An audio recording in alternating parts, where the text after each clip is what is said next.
उच्चतम और निम्नतम मान के एक्सरसाइज 6.5 के तीसरा सवाल हम कर रहे थे। पिछले वीडियो में हमने तीसरे सवाल के पहले 3 भाग देखे थे। चौथा भाग इसी तरह का है। तीसरे में था कि h x is equal to sine x plus cos x और x belongs to interval 0 to π/2, यानी x इज ग्रेटर देन 0 और लेस देन π/2। इस अंतराल में हम इस फलन के स्थानीय उच्चतम और निम्नतम मान ज्ञात कर रहे थे। फलन का जो एब्सोल्यूट मैक्सिमम वैल्यू हम ज्ञात नहीं कर रहे हैं। मैंने कहा था कि किसी फलन का अगर हम उच्चतम मान ज्ञात कर रहे हैं, स्थानीय की बात नहीं कर रहे हैं, केवल फलन का उच्चतम मान की बात अगर कर रहे हैं, तो किसी ओपन इंटरवल में फलन का उच्चतम मान ज्ञात नहीं किया जा सकता या निम्नतम मान नहीं ज्ञात किया जा सकता। लेकिन हम स्थानीय उच्चतम और स्थानीय निम्नतम की बात कर रहे हैं।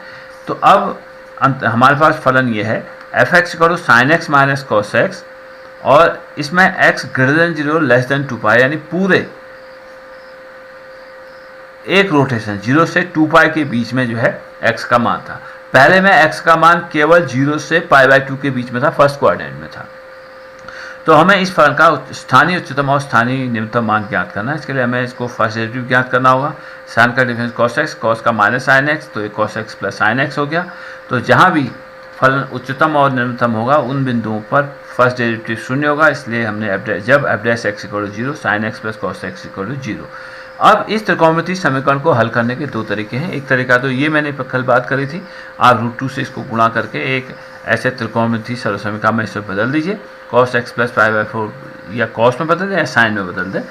दूसरा तरीका मैंने कल इसमें बात की थी, आप इसको ऐसे भी हल कर सकते हैं कि साइन एक्स बराबर minus cos x, cos x इसको भाग कर दें तो tan x इक्वल टू -1। अब इस त्रिकोणमितीय समीकरण को हल करते हैं, tan x इक्वल टू -1, और ध्यान रखना है कि x जो है 0 से π/2 के बीच में है। तो हम इस त्रिकोणमितीय समीकरण को हल करते हैं तो tan x बराबर हो जाएगा माइनस ऑफ tan π/4 और tan of minus tan theta. अब हम किस क्वाड्रेंट में हैं, फर्स्ट से लेकर फोर्थ, चारों क्वाड्रेंट हमारे पास हैं।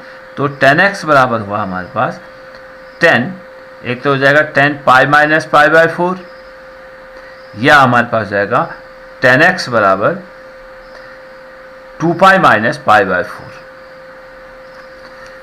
ये दोनों इस समीकरण को संतुष्ट करता है, क्योंकि x का मान 0 से 2π के बीच में है। तो tan x का -tan π/4 है, तो इसको हमें तुलना करने के लिए, x का मान ज्ञात करने के लिए tan का गुणांक धन करना होगा। तो इसको हम इस प्रकार से लिख सकते थे, tan π - π/4, हम tan π/4 को tan और -π/4 भी लिख सकते थे, लेकिन -π/4, x का मान -π/4 नहीं हो सकता है, क्योंकि x का मान ग्रेटर देन 0 है, लेस देन 2π है। तो हम ये 2 हल पॉसिबल हैं कि tan x equal to tan π - π/4, क्योंकि tan π - theta equal to -tan theta, और tan 2π - थीटा भी हमारे पास -tan π/4 होता है।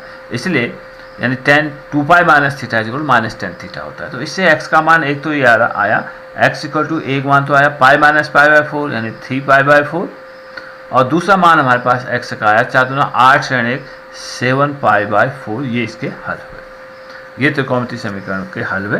तो ये 2 बिंदु हैं जो टर्निंग पॉइंट हैं। इन्हीं 2 बिंदुओं पर फलन का स्थानीय उच्चतम या स्थानीय निम्नतम मान प्राप्त होगा। तो इसके लिए सेकंड डेरिवेटिव हमें ज्ञात करना होगा। एफ डैश एक्स हमारे पास आया था sign x plus cos x.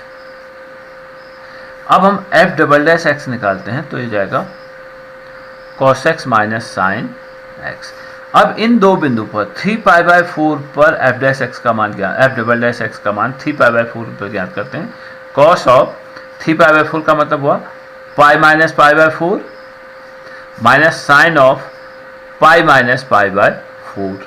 इस 3π/4 को ऐसे तोड़ दिया मैंने। तो cos π - theta equal to minus cos π/4 और माइनस साइन π/4, यानी वो -1/√2 -1/√2 -2/√2, दिस इज -√2 लेस देन 0 है। इसलिए x इक्वल टू 3π/4 नेगेटिव है, तो उच्चतम बिंदु है। और एफ डबल डैश 7π/4 जब हम निकालते हैं, ये हो जाएगा cos ऑफ 2 पाई माइनस, यहाँ पर रखना है x की जगह 2 पाई माइनस पाई बाई 4, क्योंकि 7 पाई को ऐसे तोड़ देते हैं, 4 8 है 1, 7 pi by 7, 2 pi minus pi by 4 हम 7 पाई बाई 4 को लिख सकते हैं, minus sine of 2 pi minus pi by 4।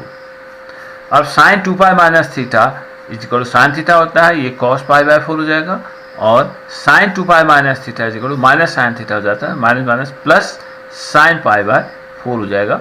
तो 1/√2 प्लस 1/√2 बराबर 2/√2 बराबर ये √2 हो गया। हमें दिख रहा है कि ये ग्रेटर देन 0 है, इसलिए x equal to 7 pi by 4 न्यूनतम बिंदु है, स्थानीय न्यूनतम बिंदु है। तो उच्चतम मान क्या है? स्थानीय उच्चतम मान क्या है?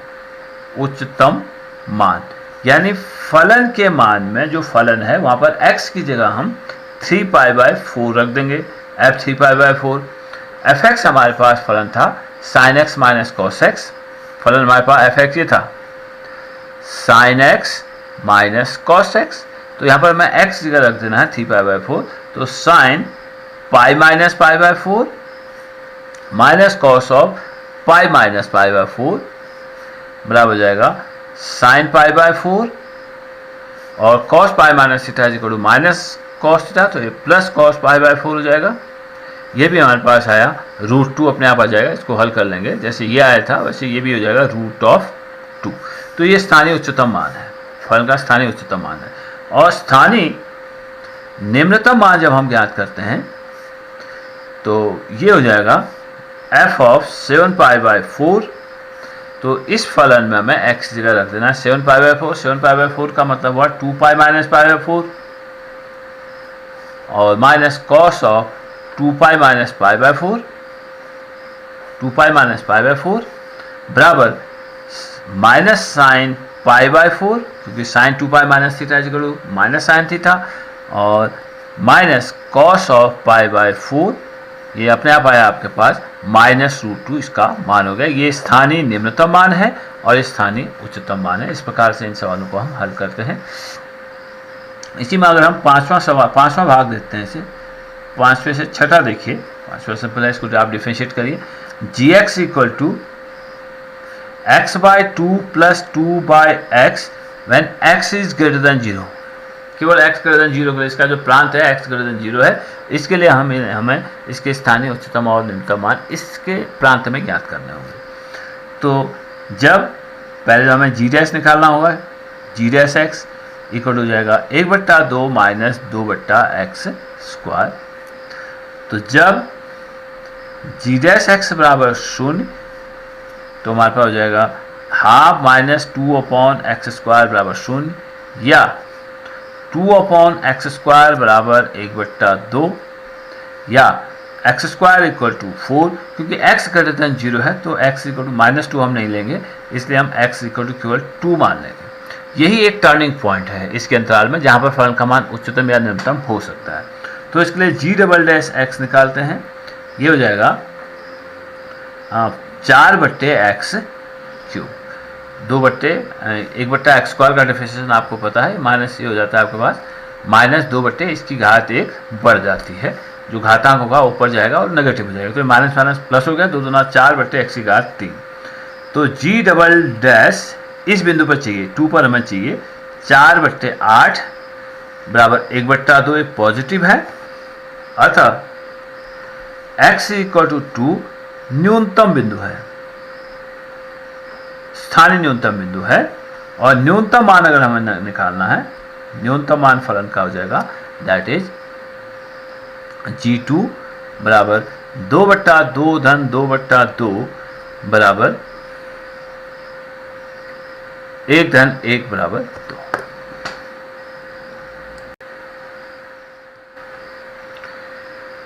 अब इस थर्ड क्वेश्चन में अगर कोई भाग पढ़ने में कठिनाई हो तो आप मुझे बताइए, उसको फिर करेंगे, नहीं तो ये सब सामान्य सवाल है। आपको डिफरेंशिएट करना है, फर्स्ट डेरिवेटिव वो बिंदु ज्ञात करना है जहाँ पर फर्स्ट डेरिवेटिव 0 है, और उस बिंदु पर सेकंड डेरिवेटिव का मान ज्ञात करना है, देखना है पॉजिटिव है नेगेटिव है। तो इस तरह फोर्थ क्वेश्चन है, सिद्ध कीजिए निम्नलिखित फलनों का उच्चतम या निम्नतम मान नहीं है। कुछ फलन दिए हैं f(x) = e की घात x, इसका उच्चतम मान या निम्नतम मान नहीं है, ये कह रहा है। तो हम ये जानते हैं किसी फल का उच्चतम और निम्नतम मान कब नहीं होता है, जब उसका फर्स्ट डेरिवेटिव उसके प्रांत में कहीं भी शून्य नहीं है। अगर फर्स्ट डेरिवेटिव शून्य है तो जिन बिंदु पर फर्स्ट डेरिवेटिव शून्य है उन बिंदु पर फलन उच्चतम या निम्नतम हो भी सकता है, लेकिन अगर किसी बिंदु पर उसके प्रांत में कोई फलन अगर उच्चतम या निम्नतम मान प्राप्त करता है तो उन बिंदुओं पर निश्चित ही फर्स्ट डेरिवेटिव जो होगा शून्य होगा। तो इसका अगर हम फर्स्ट डेरिवेटिव निकालते हैं तो f(x) = e की घात x होता है। हम जानते हैं e का मान > 2 < 3 होता है। ये एक धनात्मक वास्तविक संख्या है 2 से 3 के बीच में। जब आधार हमारे पास कोई वास्तविक संख्या है तो उसका घातांक कुछ भी हो, कोई भी वास्तविक संख्या हो, x का मान कोई भी वास्तविक संख्या हो तो ये कभी भी शून्य नहीं हो सकता। अगर हम x = 0 रखेंगे तो e की घात 0 = 1 हो जाएगा। अगर हम नेगेटिव घात लेते हैं, e की घात -1 करते हैं तो 1/e हो जाएगा, ये फिर से धनात्मक संख्या हो जाएगी। यानी e की घात प्रत्येक वास्तविक संख्या के लिए धनात्मक संख्या होती है। तो हम लिखेंगे, हम जानते हैं e की घात x is greater than 0 for all x belongs to R, यानी समस्त वास्तविक संख्याओं के लिए e की घात x जो है धनात्मक संख्या होती है। या f(x) is not 0 किसी भी वास्तविक संख्या के लिए, किसी भी वास्तविक संख्या के लिए, इसलिए फलन f(x) उच्चतम या निम्नतम मान प्राप्त नहीं करता है, ठीक, क्योंकि f(x) कहीं पर शून्य नहीं है, किसी भी पर शून्य नहीं है, तो इसलिए ये उच्चतम या निम्नतम मान प्राप्त नहीं करता। इसलिए दूसरा सवाल इसमें है gx = log of x। इसी प्रकार से हम ये जानते हैं कि इस लॉग फलन को परिभाषित होने के लिए x का मान सदैव > 0 होना चाहिए, तभी लॉगरिथमिक फंक्शन जो है परिभाषित होता है। तो लॉग फलन का जो प्रांत होता है दैट इज ऑलवेज > 0 होता है, पॉजिटिव होना चाहिए, तभी हम उन फलनों का लॉग ज्ञात कर सकते हैं। अब अगर हम g' निकालते हैं तो g' x = 1/x आया। अब x हमेशा > 0 है, पॉजिटिव संख्या है, x धनात्मक संख्या है तो 1/x कभी भी शून्य नहीं हो सकता है। x के किसी भी मान के लिए, x के या ये कहें x के किसी भी मान के लिए g' is not equal to 0, इसलिए फलन का उच्चतम और निम्नतम मान प्राप्त नहीं हो सकता। इस तरह से इसका तीसरा सवाल है hx = हमारे पास फलन है x³ + x² + x + 1। अब अगर हम h' निकालते हैं तो जाएगा 3x² धन 2x धन 1। अब इसका अगर हम गुणनखंड करते हैं 3x² धन 2x + 1, इसके वास्तविक गुणनखंड होंगे या नहीं होंगे पहले हम देखते हैं। और जहाँ पर भी ये शून्य होगा, h' ये व्यंजक जहाँ पर भी शून्य होगा उन बिंदुओं पर हमें देखेंगे इसके लीनियर फैक्टर होना चाहिए, एक घातीय व्यंजक इसके होना चाहिए। तो इसके एक घातीय व्यंजक होंगे या नहीं होंगे, सदाचार विधि से हम जानते हैं कि b² - 4ac का मान पॉजिटिव होना चाहिए, तभी इसके वास्तविक गुणनखंड होंगे, एक घातीय गुणनखंड इसके होंगे। तो देखते हैं b² - 4ac का मान कितना है। b² - 4ac is equal to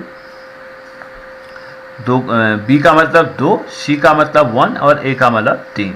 तो b² हो गया 4 - 4 × 3 × 1, 4 - 12 = -8 इज < 0। इसलिए 3x² + 2x + 1 के वास्तविक रैखिक गुणनखंड नहीं है, अतः 3x² + 2x + 1 इज नॉट 0 किसी भी वास्तविक संख्या के लिए, किसी भी वास्तविक संख्या के लिए ये जो व्यंजक है कभी भी शून्य नहीं होगा, क्योंकि इसके वास्तविक रैखिक गुणनखंड इसके हैं ही नहीं। तो इस 3x² + 2x + 1 का मान कभी भी 0 नहीं होगा, इसलिए h' 0 नहीं है। अतः हम कहेंगे कि hx के उच्चतम और निम्नतम मान प्राप्त नहीं किए जा सकते हैं इसके प्रांत में। इस प्रकार से करेंगे तीसरा सवाल। इस तरह से अब इसका 5वां सवाल देखिए। अब हमें किसी फलन का निरपेक्ष उच्चतम और निम्नतम मान ज्ञात करना है। निरपेक्ष, अभी तक हम स्थानीय उच्चतम और स्थानीय निम्नतम मान की बात कर रहे थे। अब हमारे पास फलन इस प्रकार से है, f(x) = 5वें सवाल में x³ एक फलन है। इसका निरपेक्ष मान हमें इस close interval x belongs to close interval -2 से 2 के बीच में ज्ञात करना है। हम जानते हैं कि क्लोज इंटरवल में किसी फलन का निरपेक्ष मान ज्ञात कर सकते हैं। अब हमें देखेंगे कि इस फलन का इस अंतराल में निरपेक्ष मान ज्ञात करने के लिए हम देखेंगे कि इसके उच्चतम और निम्नतम बिंदु क्या है, और दूसरा ये अंत्य बिंदु पर फलन का मान क्या है।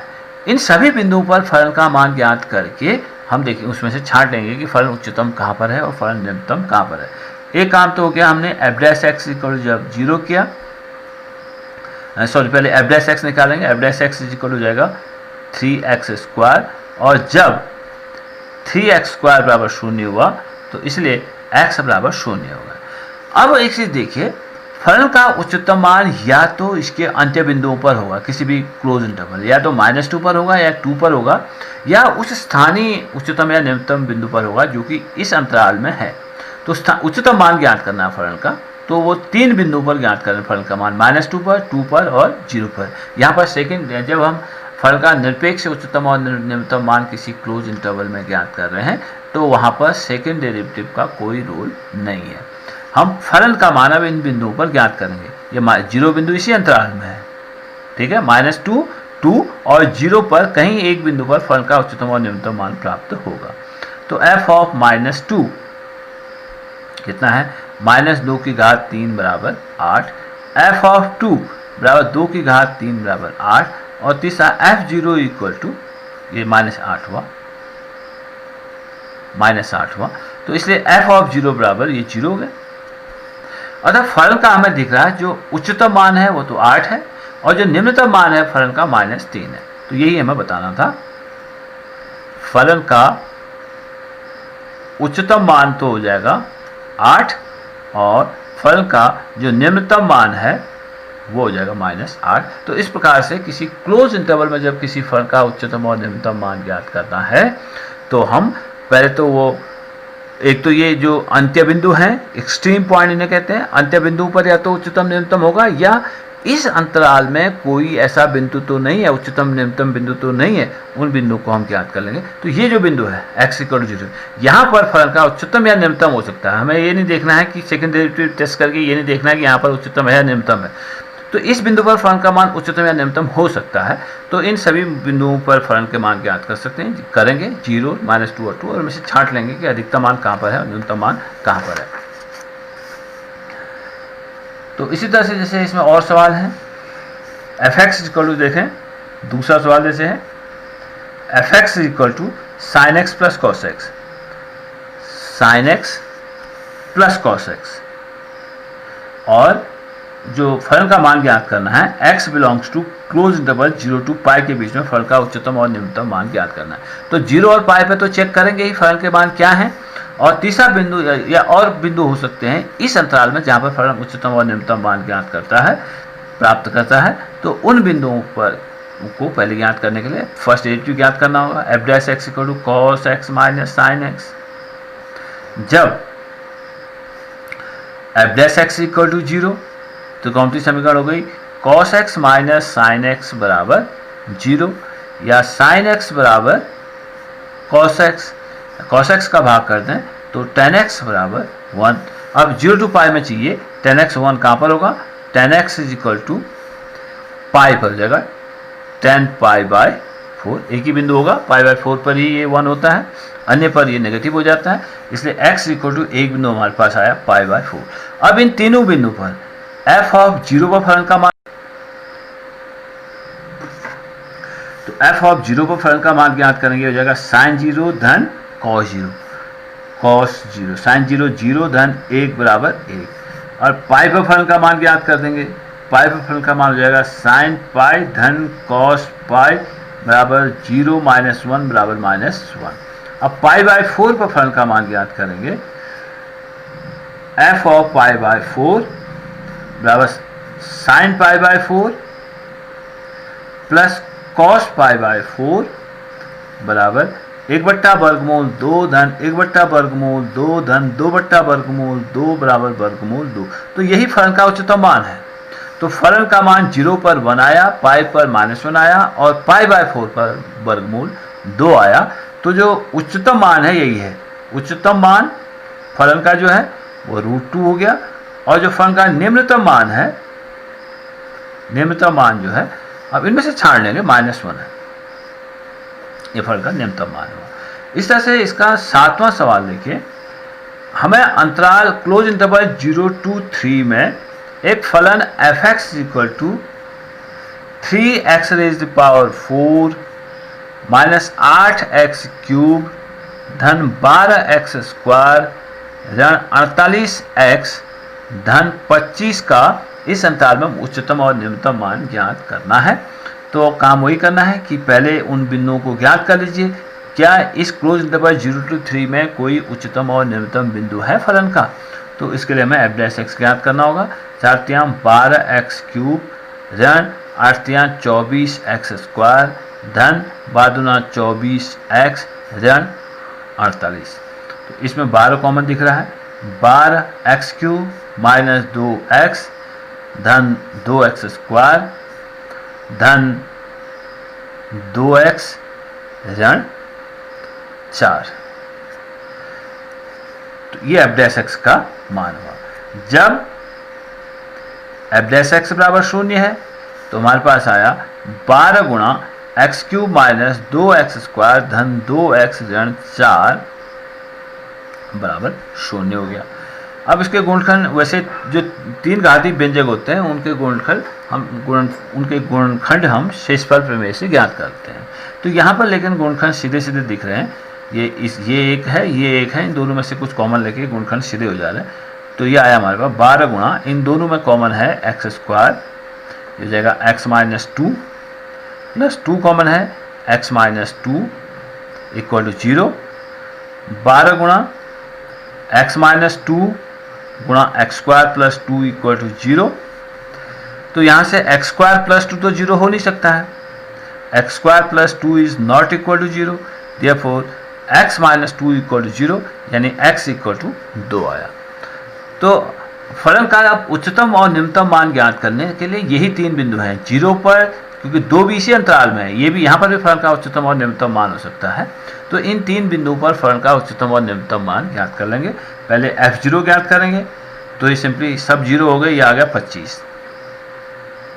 f2 ज्ञात करते हैं, तो ये हो जाएगा 3 गुणा 2 की घात 4 16 ऋण 8 गुणा 2 की घात 3 8 धन 12 गुणा 2 की घात 2 4 ऋण 48 गुणा 2 धन 25 को हल कर लीजिए, ये फलन का मान आ जाएगा। उस तरह से फलन का मान आप 3 पर भी ज्ञात कर लीजिए, ये हो जाएगा 3 गुणा 3 की घात 4 81 ऋण 8 गुणा 27 धन 12 गुणा 9 ऋण 48 गुणा 3 धन 25। अब इसमें से छांट लीजिए, इस मान को सरल करिए इसको और छांट लीजिए कि फलन का उच्चतम मान कहाँ पर है और फलन का निम्नतम मान कहाँ पर है।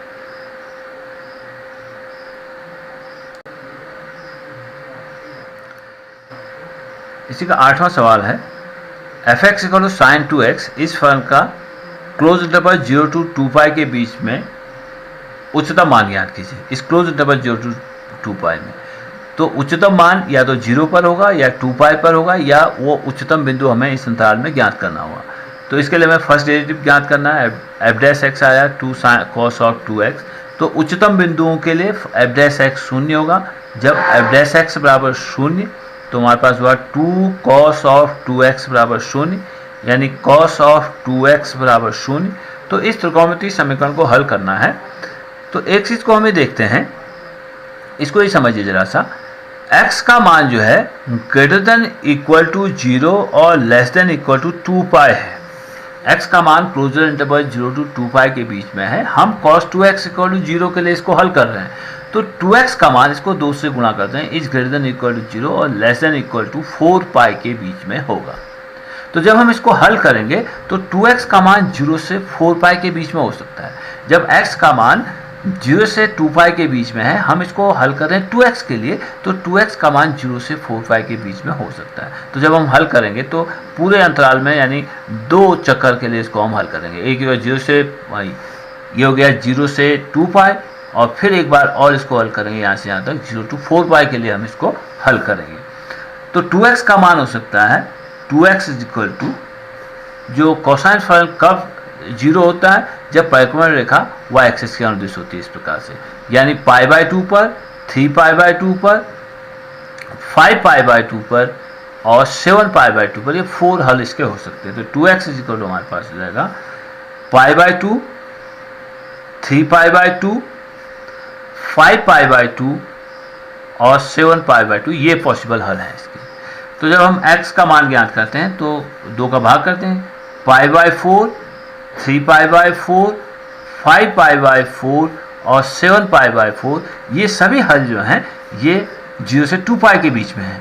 π/4 का मतलब हुआ ये कौन, 3π/4 का मतलब हुआ ये कौन, दैट इज 3π/4, पाई माइनस π/4, और 5π/4 ये कौन हुआ, दैट इज पाई प्लस π/4, और 7π/4 ये हुआ 2π माइनस π/4। इन सब के लिए हम इसको हल करेंगे। तो इन बिंदु में सभी बिंदु 0 से 2 पाई के बीच में है, तो फलन का मान हम पहले 0 पर ज्ञात कर लेते हैं। f of 0 sine 0 equal to 0 हो जाएगा। दूसरा बिंदु है π/4, f π/4 equal to sine π/4 equal to 1/वर्गमूल 2 होता है। f ऑफ अगला बिंदु है 3π/4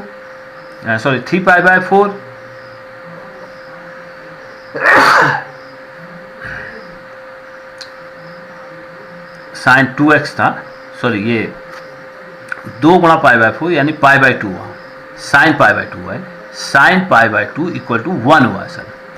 और f 3π/4 साइन 2 गुणा 3π/4 बराबर साइन 3π/2, ये -1 होता है। f of 5π/4 equal to sine of 2 गुणा 5π/4 दैट इज साइन 5π/4, ये हुआ। यहाँ पर साइन का मान 1 होता है, यहाँ पर साइन का मान -1 हो जाता है, यानी हुआ π/2 पर धन 1, 3π/2 पर ऋण 1, 5π/2 पर धन 1 और 7π/2 पर ऋण 1, इस प्रकार से ये होता है। तो साइन 2 गुणा 5π/4 ये हो जाएगा sine 5π/2 that is equal to again 1। और अगला f और 7π/4 हम निकालेंगे ऐसे, इस तरह से अगर आप इसको निकालेंगे -1 हो जाएगा। और अगला बिंदु हो जाएगा f ऑफ 2 पाई यानी साइन ऑफ 2 गुणा 2 pi that is sine of 4 pi equal to 0। 4 pi का मतलब फिर हम इसी में आ गए, जब भी परिक्रमण रेखा x एक्स के अनुदिश होगी उसका x निर्देशांक, इसका y निर्देशांक जो है 0 हो जाएगा, क्योंकि sine of theta equal to हम जानते हैं y/r, जब y इक्वल टू 0 होगा तो साइन फलन 0 हो जाता है। तो जब भी परिक्रमण रेखा y एक्सिस के अनुदिश होगी तो ये हम जानते हैं कि साइन फलन का मान 0 हो जाता है, इससे साइन 4 पाई भी 0 होगा। तो इसका अधिकतम मान तो 1 है और न्यूनतम मान इसका -1 है इस फलन का। इसी तरह एक सवाल और है इसमें, 11वां सवाल देखिए, थोड़ा समझ लीजिए इसे। 11वां उसने कहा कि यदि दिया गया फलन अंतराल 0 to 2 में, क्लोज इंटरवल 0 to 2 में x इक्वल टू 1 पर उच्चतम मान प्राप्त करता है, x इक्वल टू 1 पर उच्चतम मान प्राप्त करता है और फलन ये दिया है f(x) इक्वल टू हमारे पास दिया है x की घात 4 ऋण 62x² धन ax धन 9। ये जो फलन है क्लोज इंटरवल 0 to 2 में x इक्वल टू 1 पर उच्चतम मान प्राप्त करता है, तो इस a का मान ज्ञात करोगे। हम ये जानते हैं कि इस फलन का उच्चतम मान या तो 0 पर होगा या 2 पर होगा, और इस अंतराल में जो भी उच्चतम और न्यूनतम बिंदु होंगे वहां पर इस फलन का मान उच्चतम और न्यूनतम होगा। तो हमें ये दिया गया है कि फलन का मान x इक्वल टू 1 पर उच्चतम है, x इक्वल टू 1 बिंदु इसी अंतराल में है, क्लोज इंटरवल 0 to 1। तो इसका मतलब ये हुआ कि फलन x इक्वल टू 1 पर फलन का फर्स्ट डेरिवेटिव 0 होगा, क्योंकि ये फलन का उच्चतम मान है। हमें जानते हैं फलन यानी ये अंत्य बिंदु के अतिरिक्त इस अंतराल में जिस भी बिंदु पर फलन उच्चतम और न्यूनतम मान प्राप्त करता है उन बिंदुओं पर फलन का फर्स्ट डेरिवेटिव 0 होगा। तो इसलिए x इक्वल टू 1 पर फलन का फर्स्ट डेरिवेटिव शून्य होना चाहिए। तो पहले फर्स्ट डेरिवेटिव निकालते हैं। f' बराबर 4x क्यूब ऋण 62 दूना 124x धन a, क्योंकि x इक्वल टू 1 पर फलन उच्चतम मान प्राप्त करता है, इसलिए f'1 बराबर शून्य होना चाहिए। इसलिए इसमें हम रखते हैं कि 4 ऋण 124 धन a बराबर शून्य होगा, यानी ऋण 120 धन a बराबर शून्य हुआ, इसलिए a का मान हमारे पास 120 आ गया। इस प्रकार से हम इसको हल करते हैं।